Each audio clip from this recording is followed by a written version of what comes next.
what it is? Yeah. Okay. So,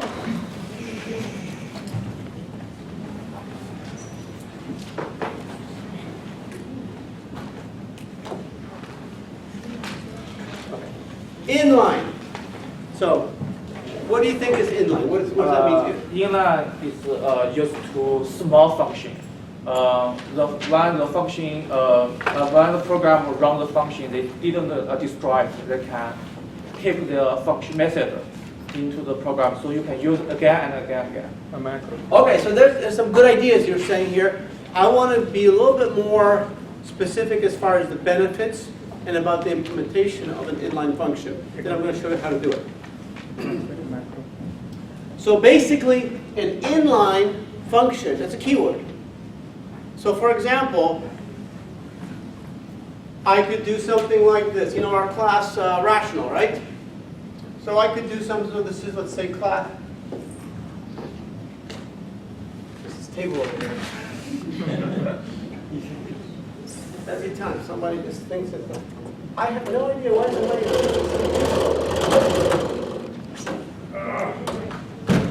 Why is this table here? Why? All right. This is garbage. Let's see if I can make this shot. Oh, close. I get it.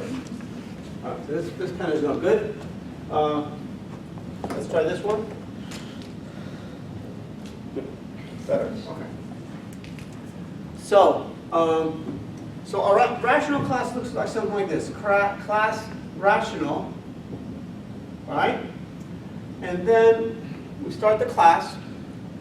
And then, for example, one of the methods that we had, one of them was called numerator. So it looked like this. It said numerator returned the int, which was the property, right? Yes. And it was called numerator, right? And of course, this was in a public section, right? So I'm just going to kind of put it in there. Public int numerator didn't require any parameters, and then that was a header. That was in the header file, right? In the implementation file, in the CPP file, you would have to do something like this. You would have to say int, and then you would have to say rational, right? Yes. Rational, colon, what's this operator called? Colon operator. Should ask you that question. You don't like that one, right? I know, now I think of it. So I figured out that T was an error on the quiz, so everybody gets all T questions right. Because T was supposed to be star T. Okay, when that happens. Okay, numerator. No parameters, and then here comes the code, and all we're going to do is we're going to say return what? Return top, right? Because it's a member, so we just return the property, return top. Easy? Okay. Now, so suppose there's a code someplace here, and we have a rational R, let's say like we had in the quiz, 2/5, right? Yeah. Okay, so now what we can have, we can do different things. So let's say we say something like cout R. You know what that's going to do, right? Do you guys do the friend operator? Yes. Easy, right? Actually, there was nothing to do other than what we did in class, because I put it inside the public with a friend. So when you go to the CPP file, you don't have to say friend anymore, because you can't create friendship in the CPP file. Friendship has to be given in the header. No problem. If you put friend, it's not going to be wrong, as long as you coded it correctly. So cout R, okay, and then I'm going to say cout, let's say, R dot numerator. Okay, so you understand. So basically, we're going to create, so this is going to be the int constructor.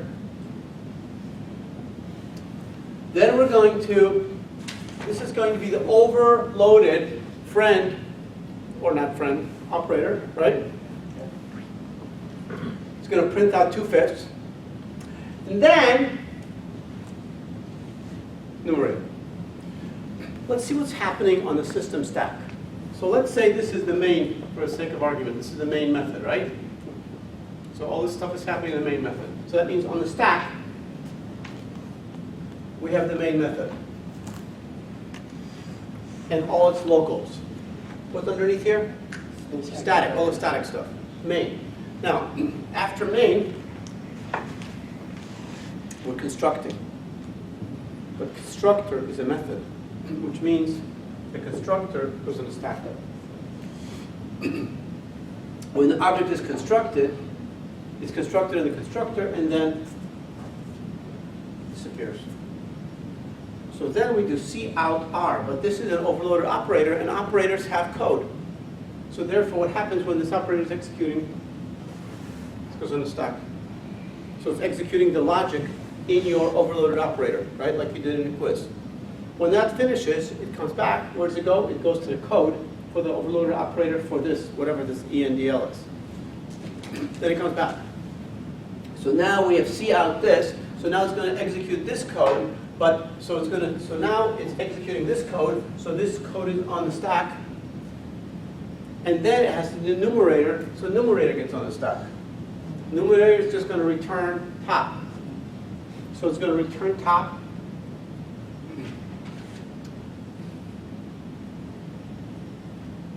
If I say, for example,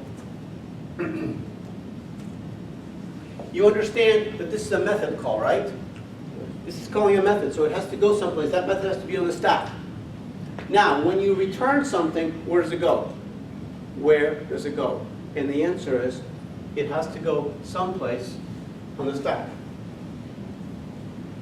And then, after we're ready to return from the stack, we're going to output this value. So this value has to then be used before we take the stack and copied for the output. Okay? Now, every time we go into the stack and we put another frame on the stack, it takes time. You have to remember where your code is executing. Tick, tick, tick, tick, tick, tick, tick, jump here. Tick, tick, tick, tick, tick, tick, jump here. Tick, tick, tick, tick, tick, tick, finish. Return here. Return here. You have to keep track of where you're going. So every time you go to a frame, you jump to another piece of code. Every time you return from the frame, you jump to where you left off. When you return a value, you have to pass it to the frame, and then you have to take it off the frame, copy it in another frame. That takes time. So that takes time. So we call that function call or method call overhead. It means that the cost of calling a function. If you're calling functions all the time, you're always, right? You're going up and down, up and down, up and down, and you're taking a lot of penalty for changing where you're jumping from and to. So if I add a keyword and I say inline,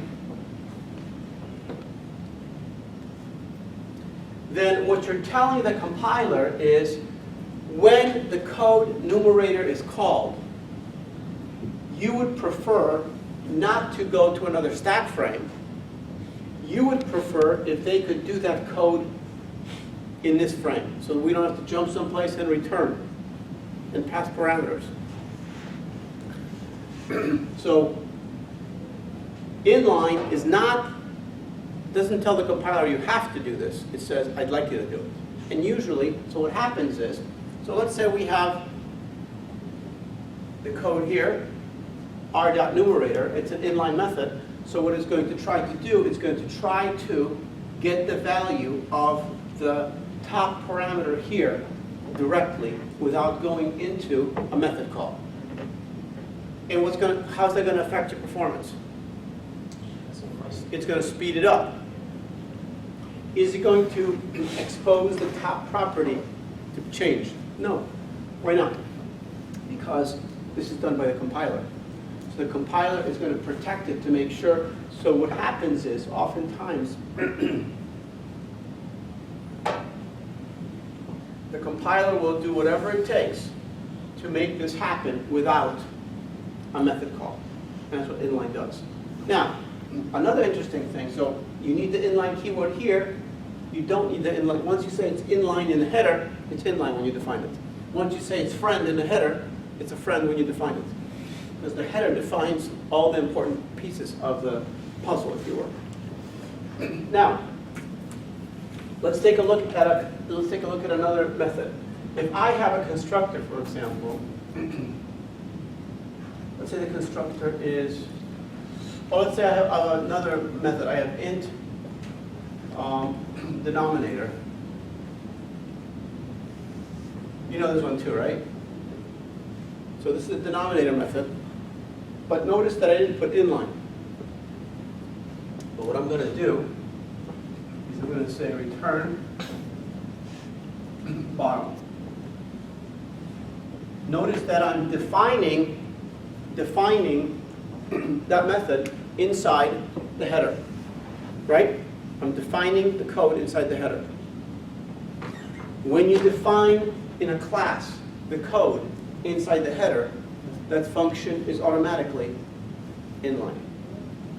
So this is inline because we said it's inline, even if it's defined in the CVP. This is defined. This is defined inline because it's defined in the header file. So why don't we put all functions as inline functions? Right? Why don't we do that? Well, what happens was every time you call a function, like for example, let's say the function has 50 lines of code. And you call this function here, and here, and here, and here, and here, and here. You call this function 50 times. So that 50 lines of code, instead of being a function call, becomes 2,500 lines of code. Because what's going to happen is going to explode that code. Every place there's a call, there's no more call. It's going to put that code physically in line. You understand what I'm saying? It's going to put that code physically in line. So it's going to make your code what? Bigger. So typically long functions, like he was talking about short functions, usually long functions, we don't make them inline. Usually it's short functions that basically boom, boom. 1 line, 2 lines of code, inline is very, very common. So whatever you define in the header file is automatically inline. But if you tag it inline, even if you don't define it, it's going to be inline. Okay? That's all I wanted to say. Any questions about that?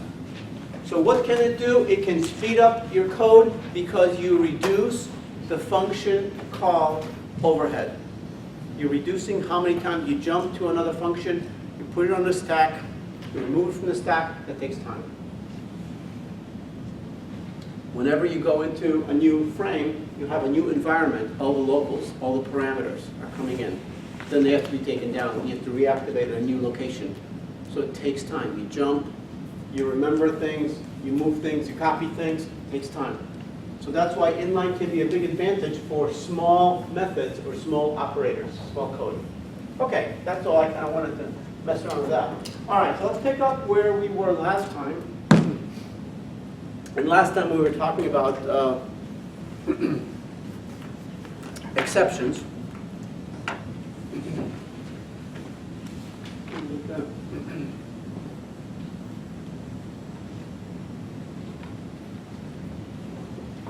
The lamp is approaching. Looks like the lamp is going to explode. There's something.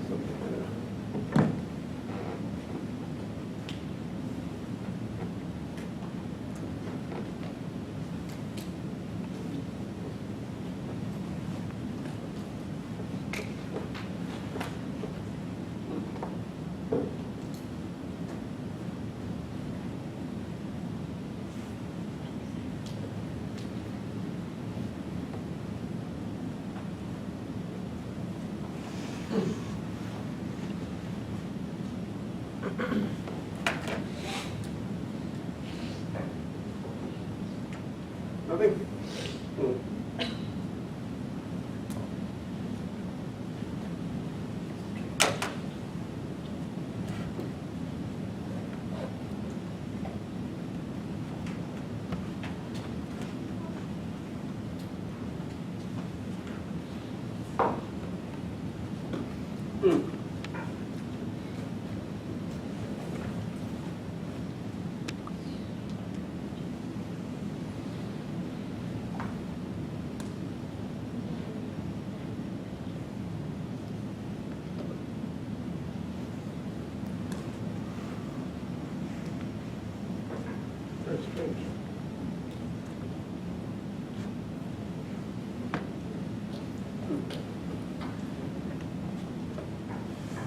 Why don't you hold the video for a second? I'm going to just see if I can, maybe there's something wrong with the display. I doubt it. Yeah, now you need less light, right? Better? Yeah. Wow, okay. I feel lucky now. All right, so what I want to show you is just, we're talking about classes and we're talking about exceptions. So in this example, I'm going to create a class called wrong arg. So it's a class. It's just like an ordinary class. How do you make a class an exception? You create an object and you throw it. Throw it. Okay. So public, we have, do you remember what it means, wrong arg? That's a what? Constructor. And what kind of parameter is this? What do we call a char pointer?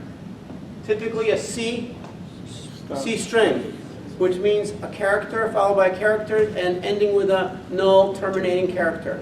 Professor? Okay, now, what does it mean, colon ERR Professor, Yes. why do you prefer using C-style strings compared to the normal strings? Why do I prefer using? C-style strings. Well, I want to show you how to, I'll tell you why. I don't prefer them. I want to teach you how to use them because when you start doing C and C++ programming, you're going to see an awful lot of it. Classes is going to be easy. You give a string, dot, method, dot, method, dot, method, dot, method. Okay? So we're going to get to it, we're going to use it, but you need to know how strings work on a primitive level because they're used a lot in this language. That's for that reason. And of course, we know that all C strings are basically pointers to char, right? All right, so now, so tell me what's going on here. What is this? Member initializer, right? Okay, so ERR is a property of this class. What type is it? Const char pointer. So therefore, it's being assigned what value? The pointer of the message. So for example, I'm going to say new wrong arg, or not new wrong arg. I'm just going to say wrong arg. Now in there, I'm going to put hello there. So hello there, that's going to be the pointer to H. Then ELLOTHERE, null terminator. So that pointer to H gets assigned to here. Okay, that's all. We're just storing the message. Member initializer. So now, this is a constructor. Notice that it's an inline constructor, right? How do I know it's inline? Because I define it in the header. So it's inline. So it's going to be fast. Then I have this other keyword called explicit. Do you remember what that is? Explicit? Explicit constructor. We talked about it. It means that this is only to be used when I'm constructing a new wrong arg, never by the compiler to turn something into a wrong arg.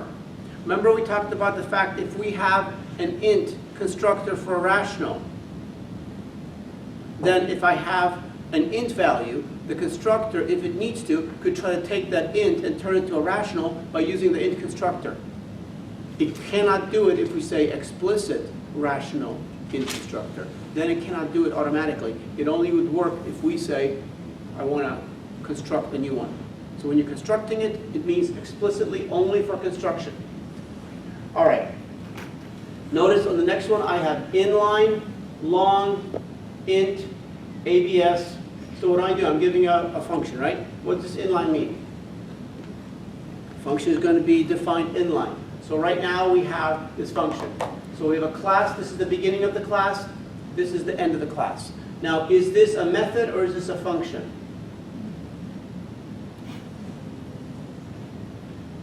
Is this belong in a class or is it not inside of a class? It is not inside of a class because the class starts here, ends here. This is just a method. It's just a function. It's not even in a class, but it's still inline. So I want this thing to basically return. So if you give me an x as a parameter, it will return If x is less than 0, negative, opposite of it, it'll give you the positive value. But if it's negative, it's going to give you a negative value. So that's what it's going to give you. So a negative value goes positive, and a non-negative goes positive. Okay? That's absolute value. Then we have a GCD function, no problem. What does it mean, unsigned int? It means that the int has no sign, right? Yes. Okay, we'll talk about that more later, not a problem. And then we have an inline method called throw. So if I call throw, which is an inline method, it's going to throw, and what is wrong arg? What does that mean? What is this? What is this? Wrong arg and a C string. What is that? What am I doing here? I am constructing a wrong arg object with this C string. Okay, look up here. You see this class wrong arg? This is the explicit constructor. It takes a char pointer. And that's what I'm doing here. So when I'm calling throw, it's going to construct a wrong arg with a C string. Remember, when the compiler sees this, it changes this to a char pointer, and it puts this string in the static area. And this becomes a char pointer, just it, a char pointer to the end. And in the static area, it's going to have NEEDS, to integer arguments, null terminator. Because it's a string literal, so it's going to go into the static area, and then there will be a pointer. Okay? Now, we have a method here called getAB. So getAB will take an int, an array of C strings, an array of strings, right? Char pointers, a long int by reference A and a long int by reference B. Now, what does the condition says? If what?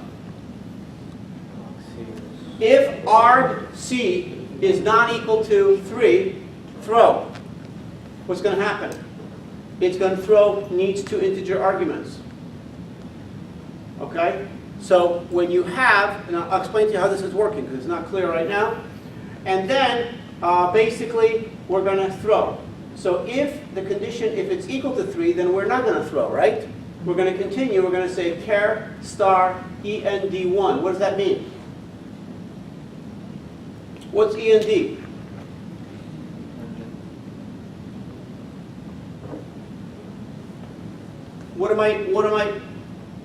What type is, so END sub 1 char pointer. What does that mean?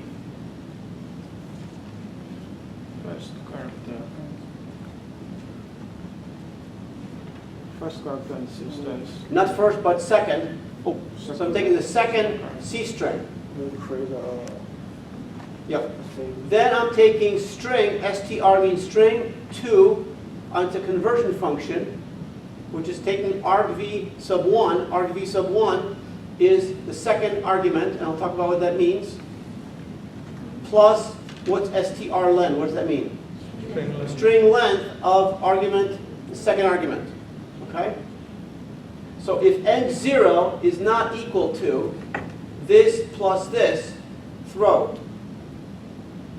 B, string to long argv and 10. If end0 is not equal to argv plus string length argv sub 0, throw. So we're going to be throwing, and now let's go to see the main method or the main function. So the main function looks something like this. So what I have here is I have main. Now main is the starting method, always for a C program or C++ program. Now typically in main, you have two things that happen as parameters. You either have nothing, open, close, or you have typically an int and a char pointer array. Typically the int is called argc, and typically the char pointer array is called argv.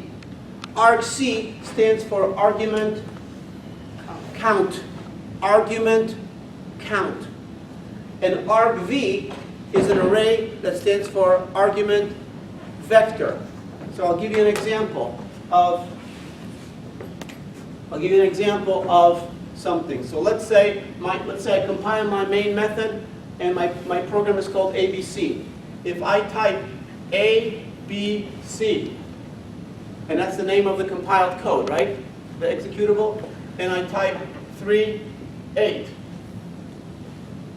Then what's going to happen is if you have an argc int and an argv array of char pointer, what's going to happen is the C++ runtime system is going to create a string called ABC with a null terminator, a string called 3 with a null terminator, a string called 8 with a null terminator, and it's going to create an array of 3 values.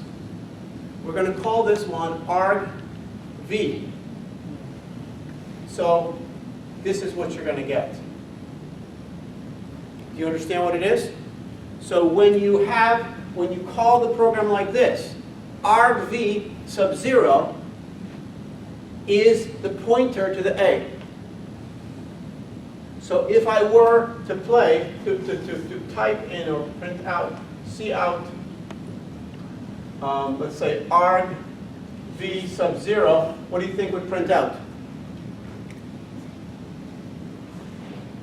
ABC. ABC. It would start playing A, B, C, null terminator, done. It would start printing out characters until it comes to a null terminating character.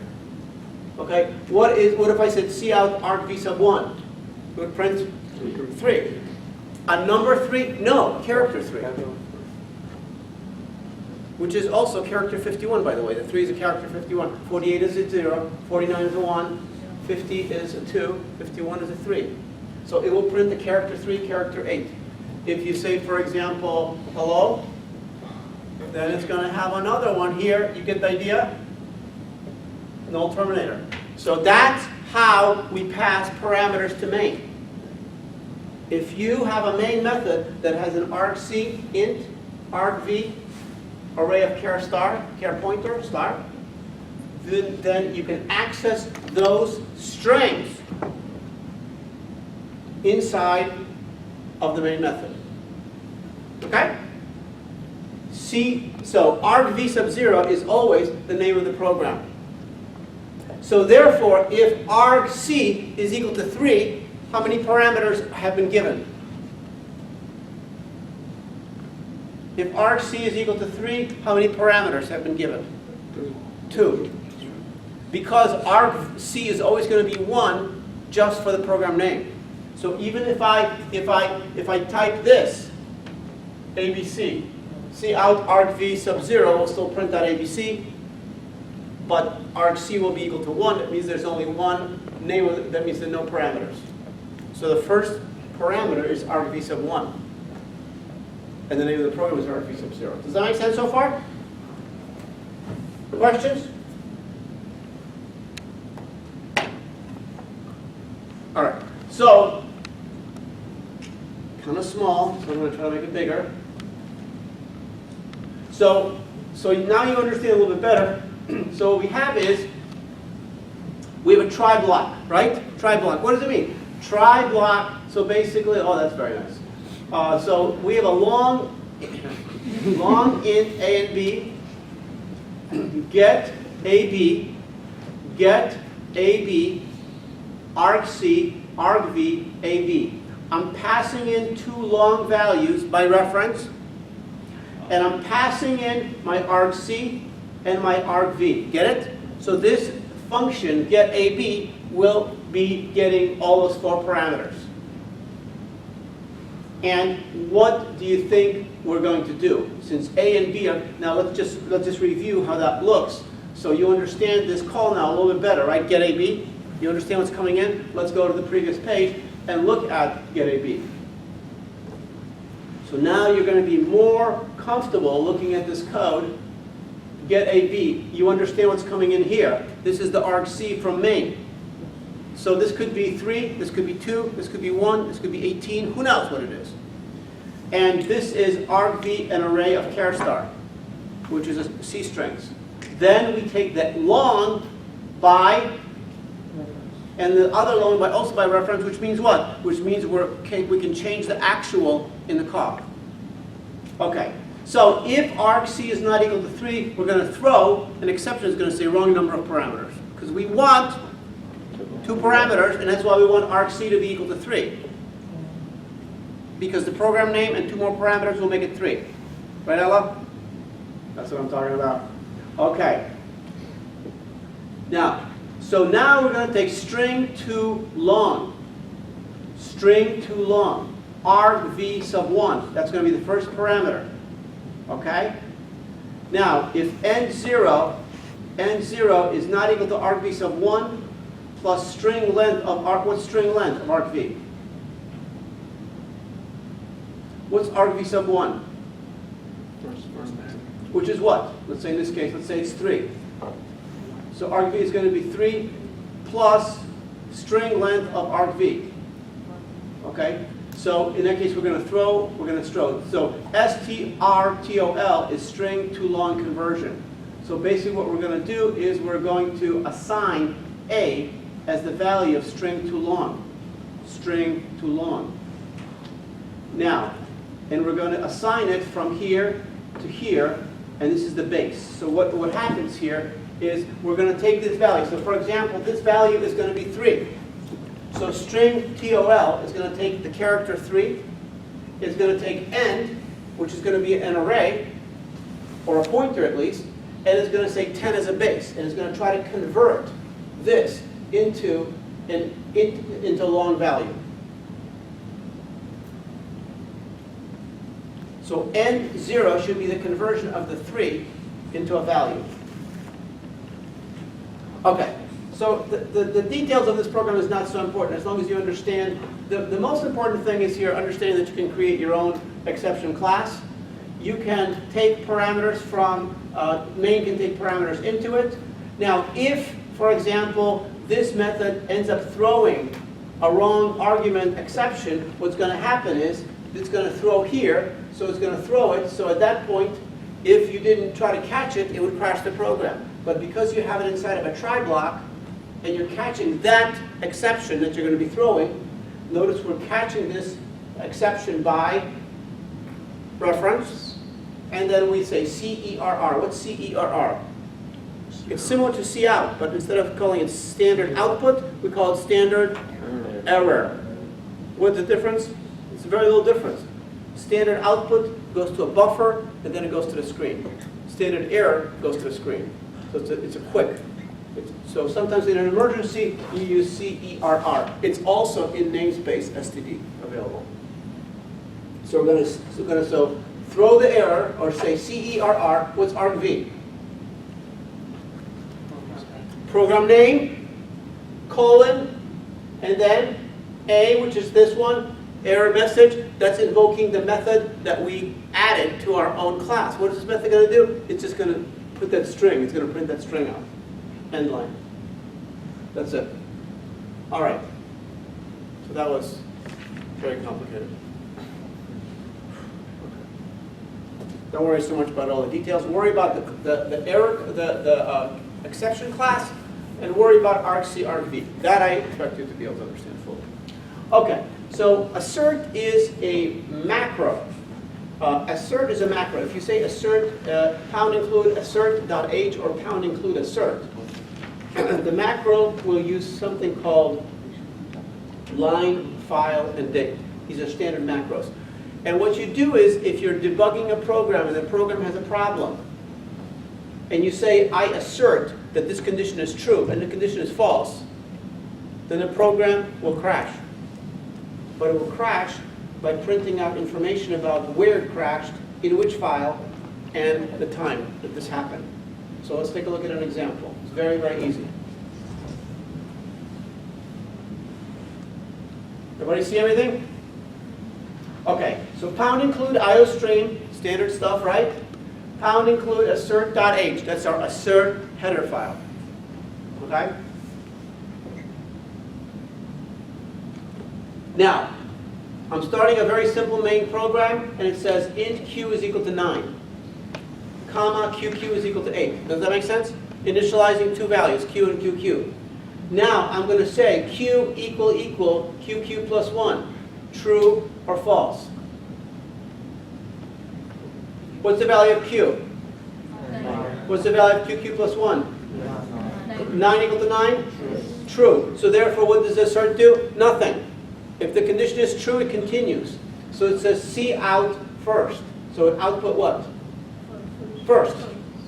And then it says assert Q greater than QQ. True or false? True. So it will C out second. Now it's going to assert Q less than QQ. That's false because what? 9 is not less than 8. So therefore what's going to happen? The program will crash. It will never say C out third. Why not? Because assert failed. So notice that over here, the output is assertion failed. And it tells you what the assertion was. Q less than QQ. File, which is a macro, C documents and settings, blah, blah, blah, blah, blah, blah, blah, blah, blah, line 42.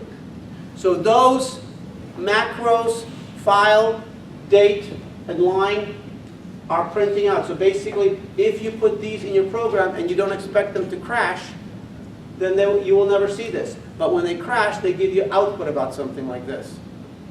Now, I want to show you something that some clever C++ programmers do. Sometimes you don't like to use asserts because asserts are kind of like training wheels on a bicycle. You need them when you're 4 years old, but when you're 8 or 9, you don't need training wheels anymore. Now, nobody can stop you because you're the most powerful person in the universe. So what we want to be able to do is we want to be able to turn on asserts and turn them off. So we can do this using another macro. Okay? So how can we do it?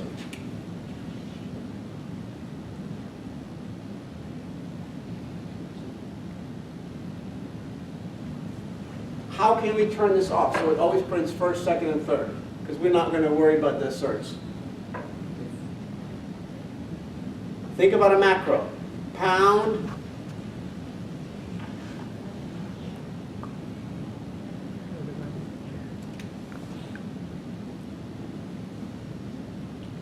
if what?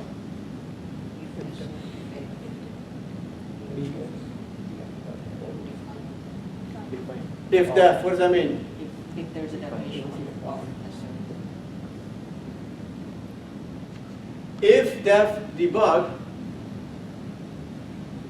this, and then I'm going to say end if. See what I did? I wrapped the assert around a macro. I will do the same thing here. Pound if def debug pound end if. You get the idea? And I'll do the same thing here. Okay? Now, what does this mean? It means when the preprocessor is looking at the code, if debug is defined, then this line gets passed to the compiler. If this is not true, then this part is not passed to the compiler. Compiler will only see it if debug is defined. So how do I define debug?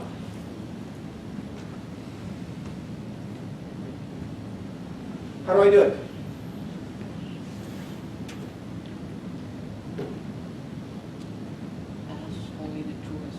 So you guys know about Unix, right? The Unix command line. You guys use the online compiler sometimes for your programs. Plus you have Visual C++. Visual C++ is a big GUI, right? You just IDE, you just press little buttons. But actually you can run all your programs and link and compile from command line on your PC. Most of you don't do it. But if you have GNU C++, you have to do it. You can do this on PC, on a Mac, and on GNU C++.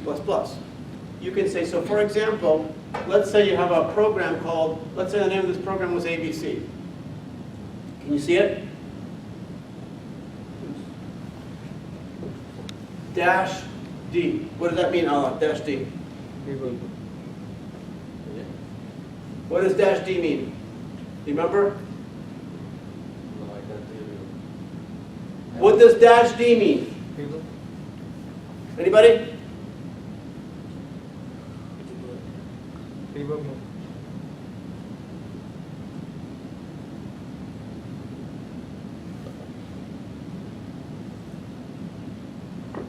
So I'm saying ABC-D debug. ABC is the name of the program in GNU C++. Dash D means define, and debug is the identifier. So what did I do? I defined debug. So what's the condition? It's true. Now I can also say dash debug is equal to 0. What's the value of if def debug? True. Because I defined it as 0, defined it as 1, defined it as 2. As long as I define it, it's not checking the value, it says, is it defined? So as long as I define debug, whether or not I give it a value, it's defined. So when you run your program like this,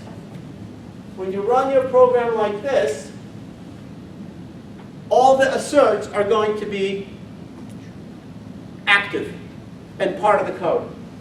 But when you run your program like this, then all these will be false, false, false. None of the asserts will go to the compiler. They'll all be taken out of the source code. Get it? So that's an interesting idea. So that's how you can turn on a macro, simple constant macro. Debug. Define it or don't define it. I think there's one, Ali can correct me, dash U debug. Yes? You don't remember? But in Visual Studio, we change this in release and debug, for example. You can change them as parameters because you're dealing with an IDE, but that's what you're doing. So this, I think, is a command line for undefined debug. So in this case, debug is, what's the condition? If defined debug, true or false? False, because I've undefined it. Okay. Anyway.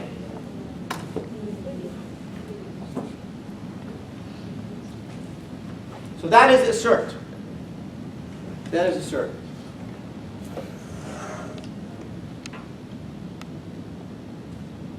Okay. All right, we talked about command line parameters, right? What are they called? argc, argv. argc, argv. argc, argv. argcount, argument count, argument vector. Vector of what? Of pointers to string. Okay, so let's take a look at this.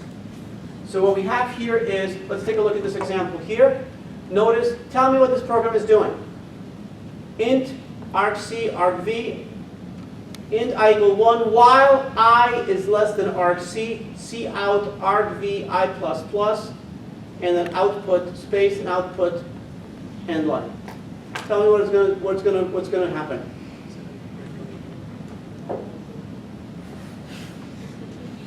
Yes? This will print all the parameters. How come not the program name? Because we started with 1, and the program name is argv sub 0. Okay. Okay. Easy or hard? I don't want to hear hard. It's easy stuff. All right. Now that we've become experts in C++, we're going to look at processing some simple C strings. See if I can fit this all in here. Can you see? Are we seeing it? We're going to find the index where str occurs within line. What is line? Line is an array. And str is an array. So they're both strings. Well, they're both C strings as long as we have a null terminator at the end. Fingers crossed. Because if we don't have a null terminator, all kinds of crazy stuff is going to happen to our program. Okay, so what we're trying to do is return the index, which is an int value, wherever str occurs in the line. So line is going to be a big C string, and str will be a small C string. I'm trying to find out where it's going on. Is it a match someplace? So the first thing I do is I check if str is equal to what? What does that mean? Point, null point. I want to find out whether it actually is a null value. How could that happen? Well, if the actual parameter is null, then you're going to get a null. So if there's nothing to search for, or, what does that mean? Or, what is that? So basically, str equal null means that there's no, the pointer is null. There's not even a single character. Thank you. Now, if this condition is false, we're going to check now if this is true. If this is true, then the condition is true. This is true, or whatever is true, we return -1. C++ will test the condition on the left side of the OR first. And if this condition is true, it will not check the right side condition. Really? Yes, really. As an example, for instance, let's say we have int I is equal to 0, int j is equal to 1. Okay? And I'm going to say if I plus plus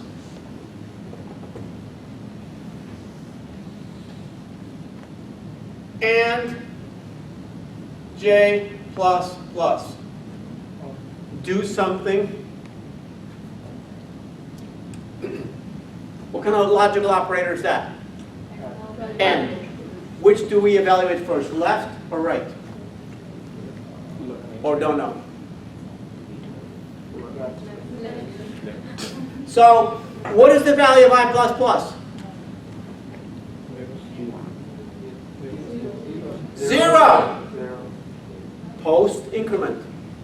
What is, now 0 is what as far as Boolean is concerned? False. So therefore what's false and whatever? Okay, so is this going to happen? Is the body of this block going to happen? No. Now out here, what's the value of I? 1. What's the value of j? 1. The reason it's 1 is because this never happened. Okay. This is called short circuit evaluation. So, if you have an and the first part is false, you don't even do this, you just say false. If you have an or, and this part is true, you don't check this.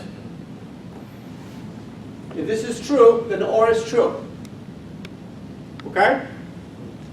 Get the idea? Short circuit evaluation. Go to the left of the or, the left of the and. Now, if this is true, if this is non-zero, for example, what's the value here? What's the Boolean value of 2? Non-zero is true. So true and, now it has to know if true and, this has to also be true. What's j plus plus equal to? 1. What's that? True or false?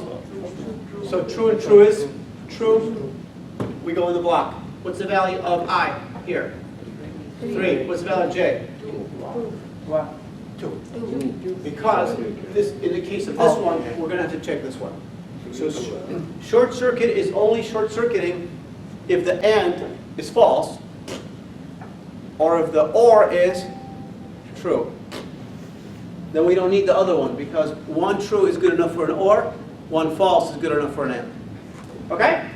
All right, so what we're saying here is if the string has nothing, no characters, it's null. It's not pointing even at one character.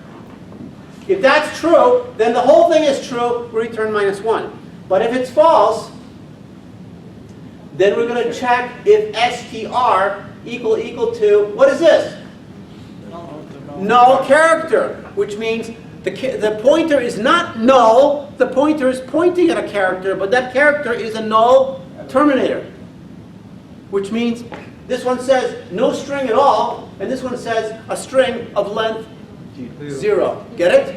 Yes. Okay, so therefore if there's no string, then we're done. But if there is a string, and the first character is a null terminator, then we're done. So we get to this line of code this line right here if there is a string with at least one character. Get it? So now we're going to be searching for str within line.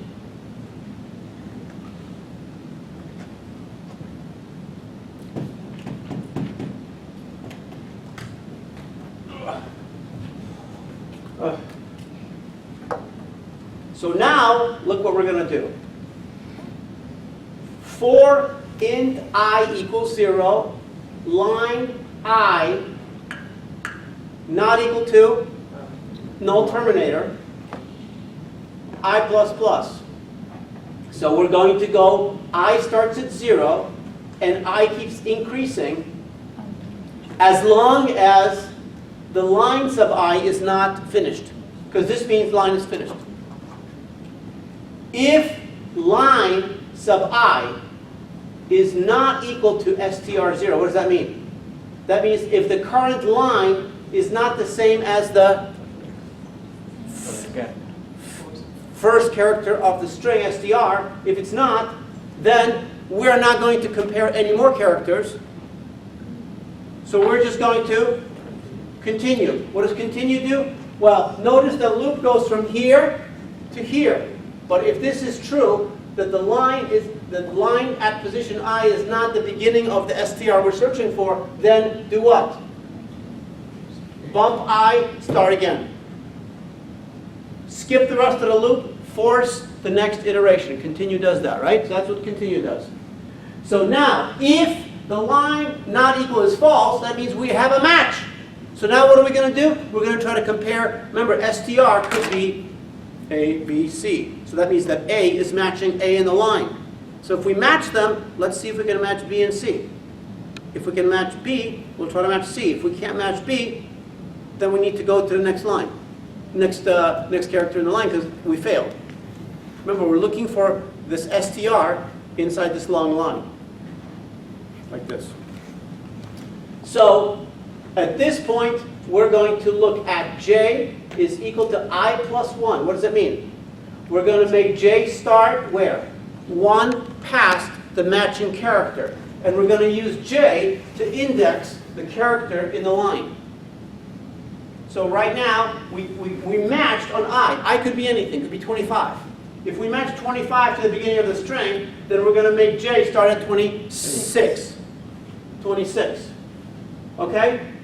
K is going to be the index here, and we're going to move K to 1. Why 1? Because we already matched 0.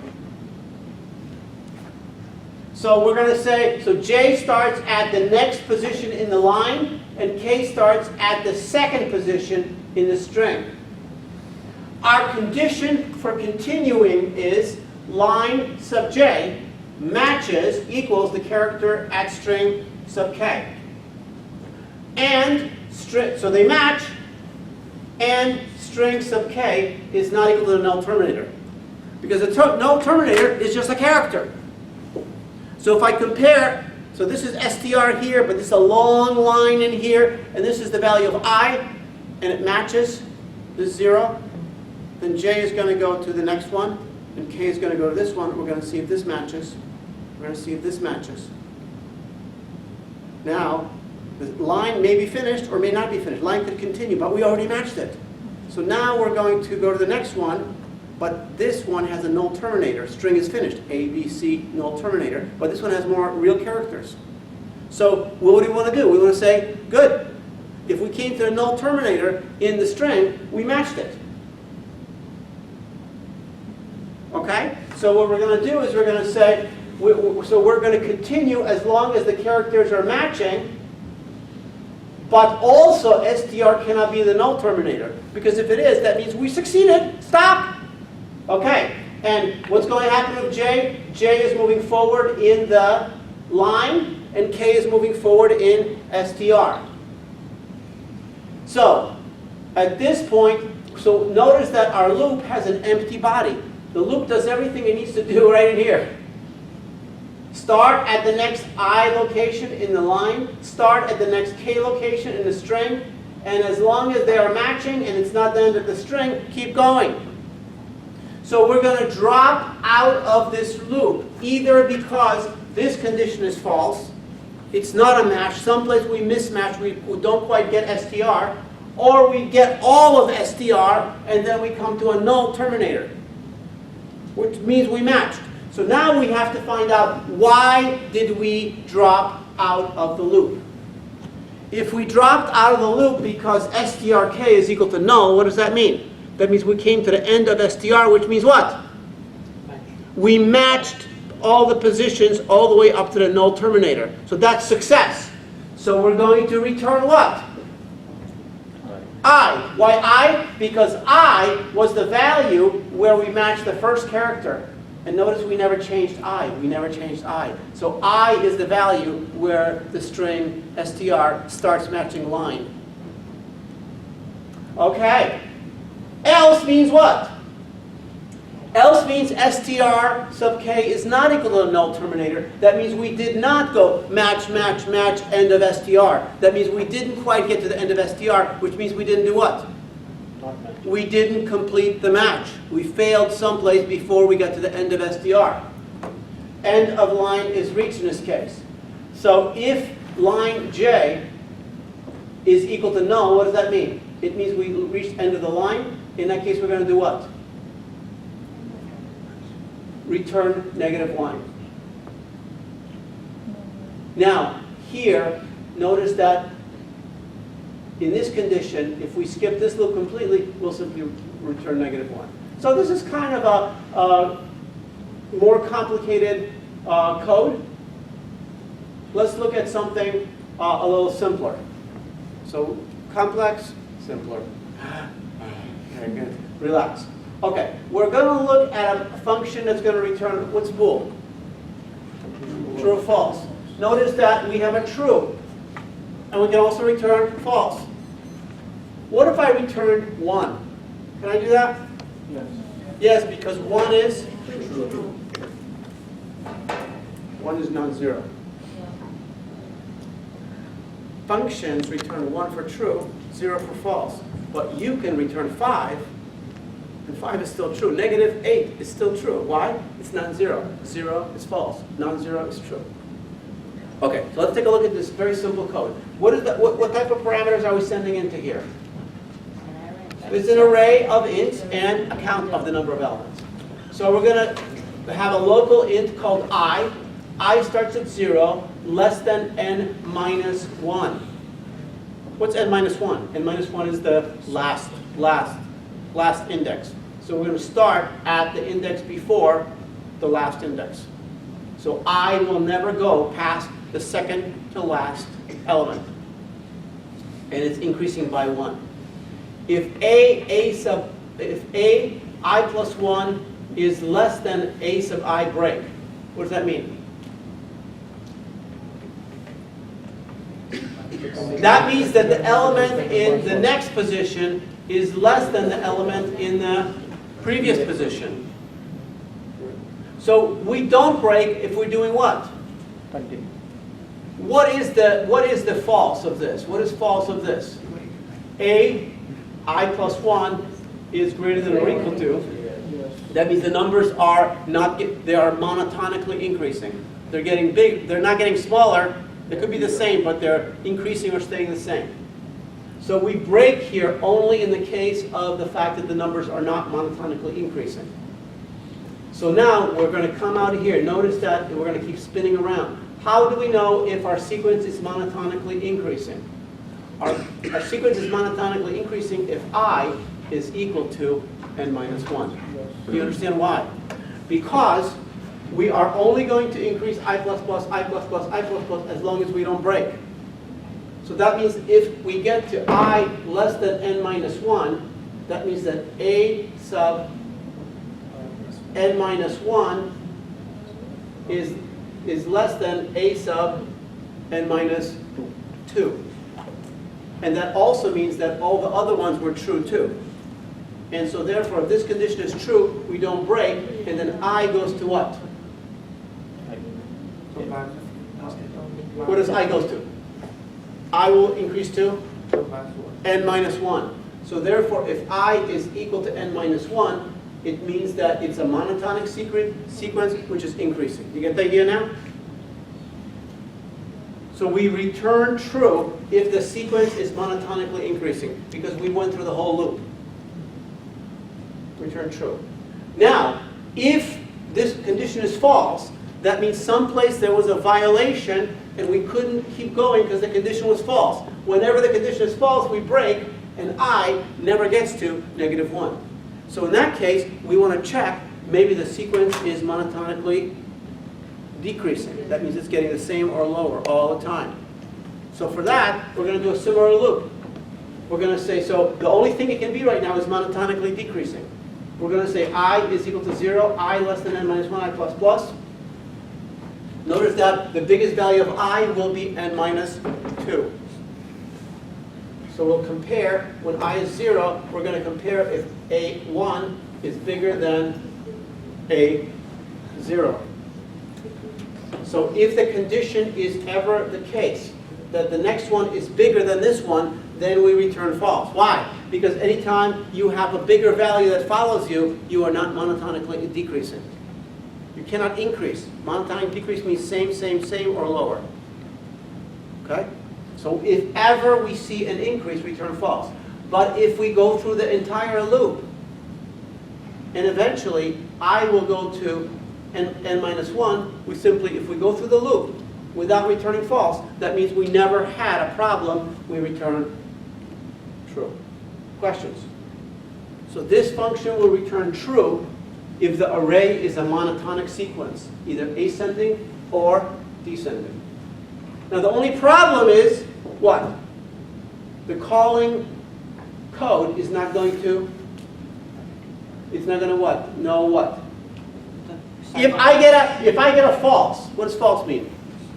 It's not any kind of monotonic sequence. But if I get a true, it could be increasing monotonic or decreasing monotonic. There's no way for me to know. How would I change that? Return the bool to some int. Let's think about it. How would I do that? How do I pass a second bit of information out of that function? Because I want to return true, and then I want to be, so for example, let's say we have int x bracket is equal to 2, 3, 5, 5, 6, 9. Is that a monotonic sequence? Increasing or decreasing? Okay. So now I'm going to say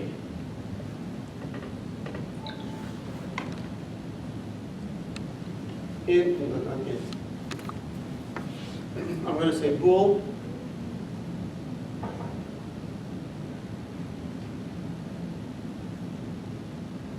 I and C stands for increasing equal to true. And then what I'm going to do is I'm going to have another bool mono, and I'm going to say mono is equal to monotonic, right? What's the first parameter? X. What's the second parameter? Size of X over size of int, or 6. But then, what I need to do is I need to pass, whether it's increasing or not, I'm going to have to pass int, which is a bool. Let's change this code. What do we have to do here? So we're going to say bool what? Bool reference INC. Now, that's not the same name, but we use the same name, right? Because they're still two different things, but they're references for the same thing. So this is increment, right? So basically, when you're going to return true, that means you have a monotonic sequence. That occurs here, and that occurs here. So in that case, before returning true, we're going to have to do what? INC is equal to, is it an increasing sequence? So we're going to put true here. Now, actually, you can see that since it's starting true here, we don't have to, but we will anyway, because this could be another program calling us and it doesn't do it, right? So we're going to say increasing is equal to true. Now here, we're returning true because the sequence is decreasing, so we can say INC is equal to false. Does everybody see that? That's INC is equal to false. So now, at this point, how do I decide? So basically, if mono, so what does that mean? What's the condition of this? What does it mean if mono is true?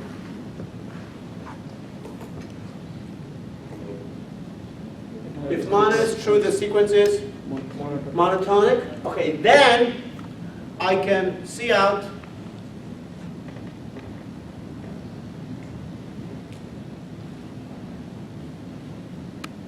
monotonic. Can you see that?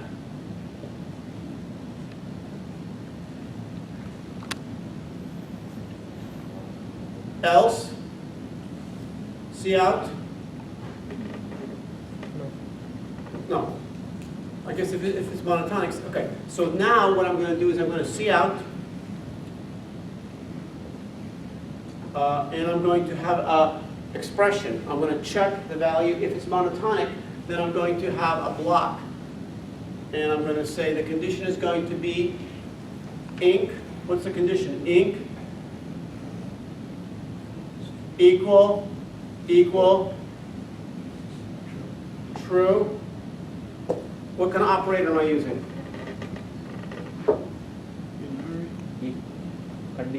Conditional operator. Inc equal true, question mark.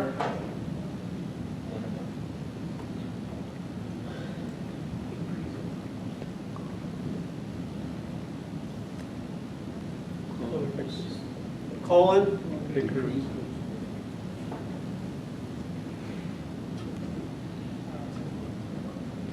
Monotonic increasing, monotonic decreasing, else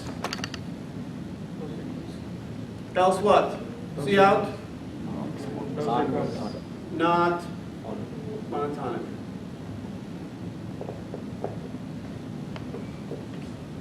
Okay? Does that make sense? Easy or hard? Easy, right? All right. So that is our monotonic method.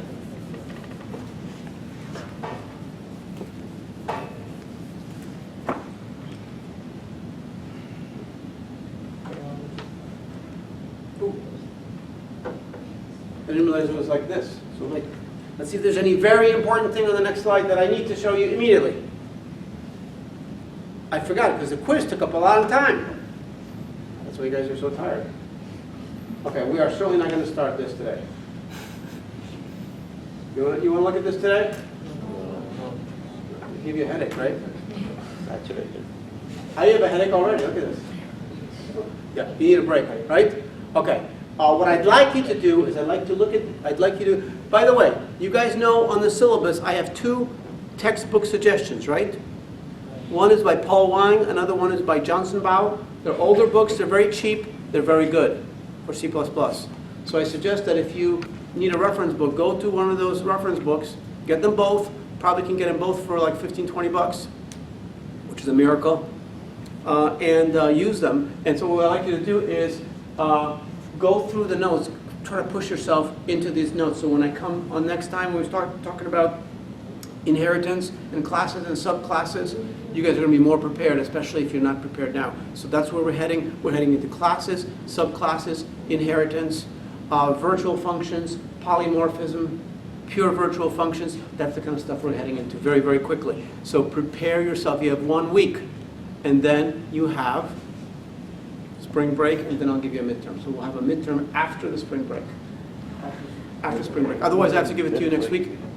You're not ready next week. Huh? What time is class supposed to be over? 5:30 or 5? Forget it. 5:30. So we still have time. But you know something? I'm still going to let you go. Because you're still tired. This is object-oriented programming. Right? Now we're getting into object-oriented programming. So I don't want to start you off when you guys are tired and hungry. very bad. But I do want you to spend a lot of time preparing. I would like to move quickly through the notes that start with this account manager class. Okay? So we're going to move very quickly through this.